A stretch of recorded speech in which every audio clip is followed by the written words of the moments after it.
Hello, and in this video today I should like to demonstrate a heated desoldering pump that I recently got. This one is from kitronic.co.uk, which I found they had this very reasonably, so I thought it would be a good investment. In the past I've always used one of these manual desoldering pumps, but I've never found them terribly successful because you have to manipulate the pump and the soldering iron on the junction together, and the soldering iron always gets in the way of the pump, and if you need a third hand to hold the board, it just gets very difficult. This is a scrap board that I got out of an old printer. It's got a few tactile switches and a few LEDs, so I thought it might just be worth salvaging a few items from there. So what you do, you press down the pump like that and put the iron on the junction until the solder's melted. Put the pump on and suck the solder away.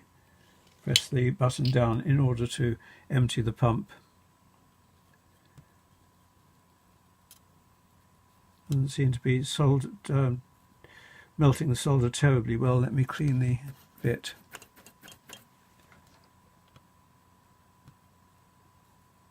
That's melting the solder and suck the solder away. Often it takes several attempts to get most of the solder off, but even so, quite often you'll find there's still some solder around the joint. I don't know whether with a magnifying glass I can show you that. Where are we?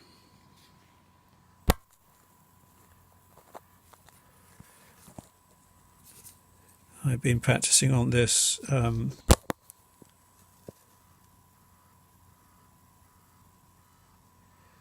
there. I think that there's still quite a lot of solder around on those joints. Difficult to see. So it's not that clean yet. So the alternative, sometimes it works better than that. Sometimes it doesn't. The alternative is this solder wick, and this can be quite effective.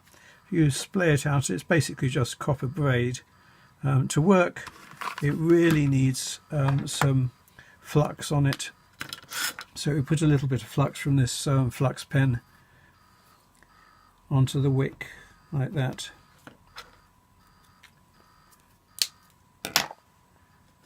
And then we lay the wick over the junction. A bit of fumes comes up from the wick from the flux, and that's actually got quite a lot of the solder off, and we'll see if we can clean up those two as well. There's still a fair bit of solder there, I think. Don't think this is going to quite come out yet. Sometimes it comes out more easily than that. And then the wick gets soldered and stuck to the joint. Let's see how that is. That definitely looks better, and we may now just be able to lift this. Right, okay, it's come out relatively easily, this one. So that worked fairly well, but if you've got a transistor with 3 pins in a row, or we're still an IC with quite a few pins, and for instance here we've got a little multi-way connector, and I think that would be quite tricky if we needed to remove that with the solder pump. So the solder pump, you can actually, it's not switched on, just check that it's not switched on, definitely not switched on. You can actually put the bit right over the junction,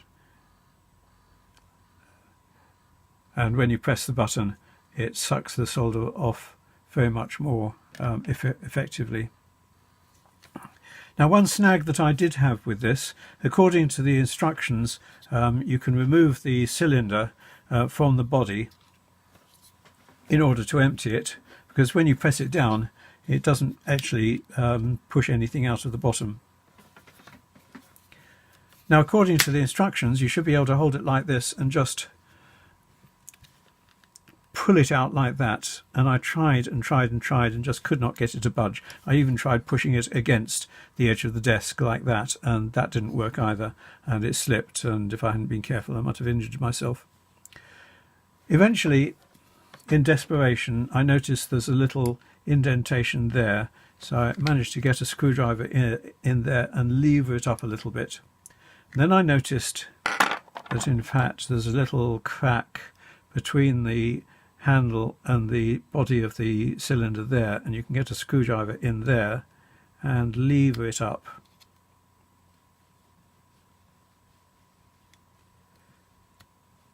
And that's that side out, and do the same on the other side, and then it comes out relatively easily. And there's the cylinder. One thing to notice is that when the solder gets sucked into the body of this pump, it comes in as a spray of molten solder, with the result that we get the solder inside this basically as a fine dust, which can get everywhere. Obviously, assuming if it's not lead-free solder, you want to be very careful to make sure you wash your hands before you eat. So putting it back can be a little bit fiddly. Let's push that end in against the spring, and you can just click it back in relatively easily. Sometimes it flips out and shoots across the room. It nearly shot the cat a little while ago when I was practicing.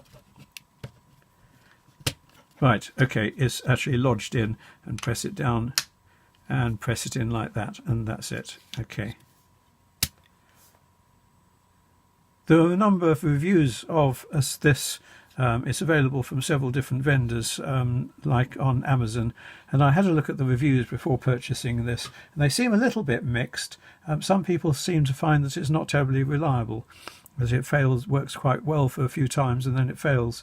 I've only used this a few times so far, and so far I found it very good, but it does actually get quite hot around here, so maybe it's the heat that causes it to fail after a while, and in that regard it might be worth actually switching it off as soon as you finish using it and not leaving it switched on too long.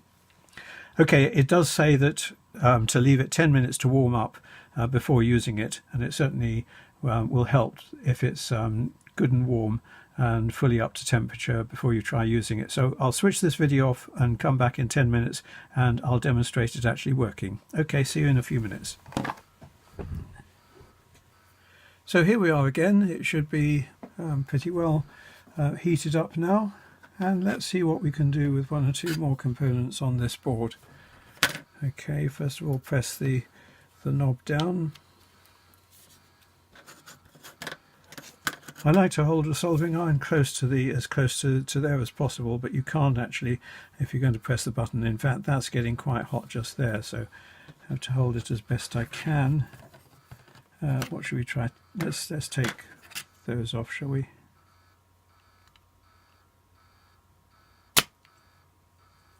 And that is in a single pump. Actually, that was on that LED, not on that tactile switch. See if we can get that LED out. And that LED has come straight out just like that.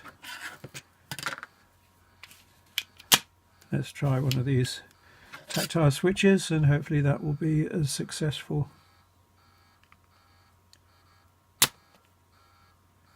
That's one.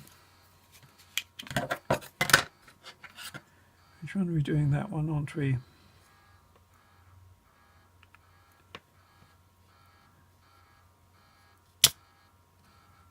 That's the second.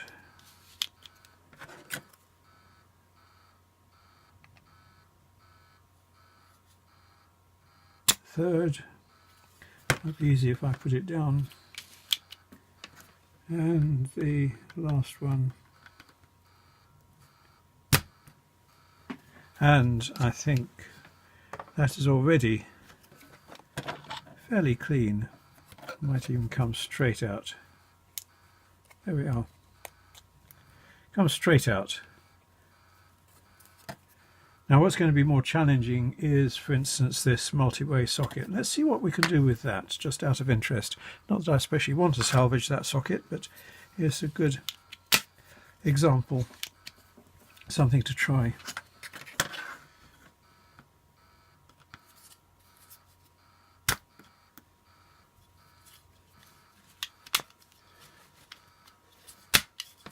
It's a little bit fiddly, but it's certainly a lot easier than either the solder wick or the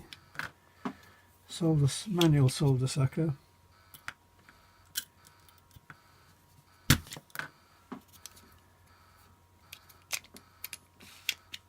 I've tried on soldering multi-way connectors with just the wick or the manual solder sucker before, and it takes a long time to get them sufficiently clean.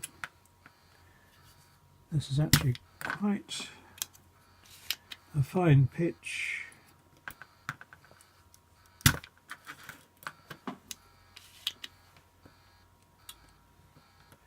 Could do with my close-up glasses really to see where we've got to.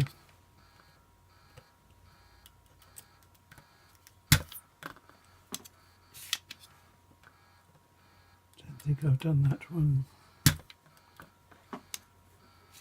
That one at the end, I don't think I've done that. Okay. Right, getting on like a house on fire here.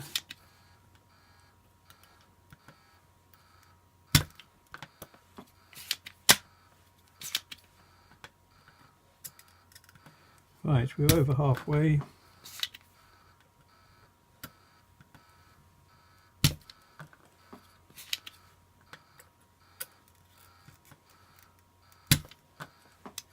Just a few more to go.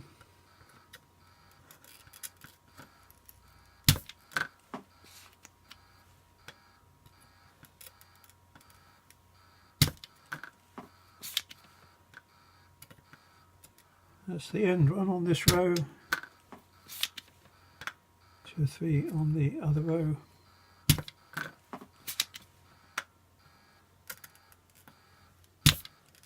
Right, that's about it. Let me have a look at that with the magnifying glass.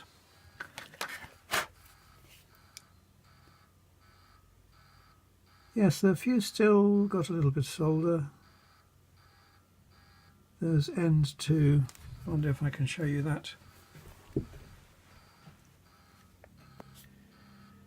Let's have a look.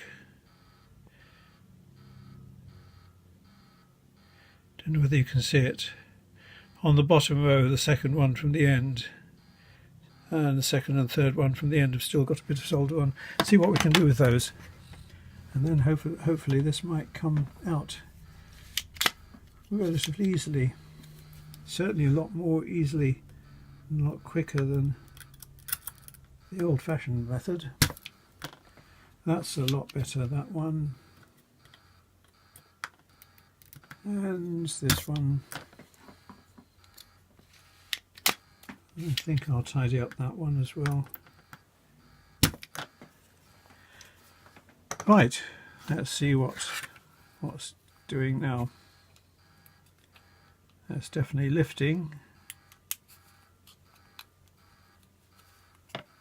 and it's a little bit stuck at each end. Right, okay, and there we are. Came straight out, and if I wanted to I could reuse that. Okay, so that would have been really quite tricky with the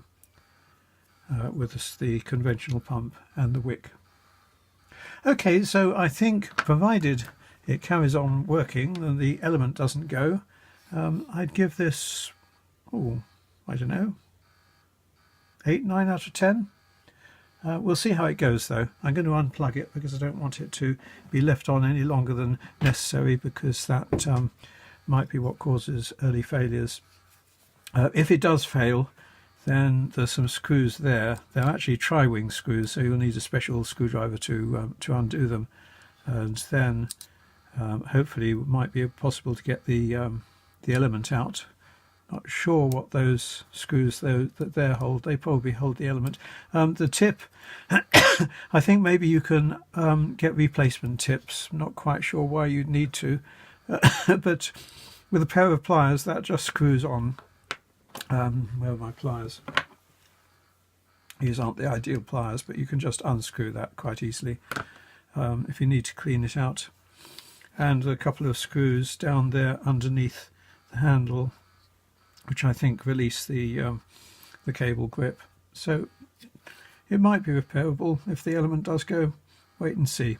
Okay, right, well that's been an interesting experience, and if you want to get one of these, then I'd certainly recommend it, and if you've got some unshouldering to do, then it's going to make it a lot easier. Okay, bye for now. I hope you enjoyed the video.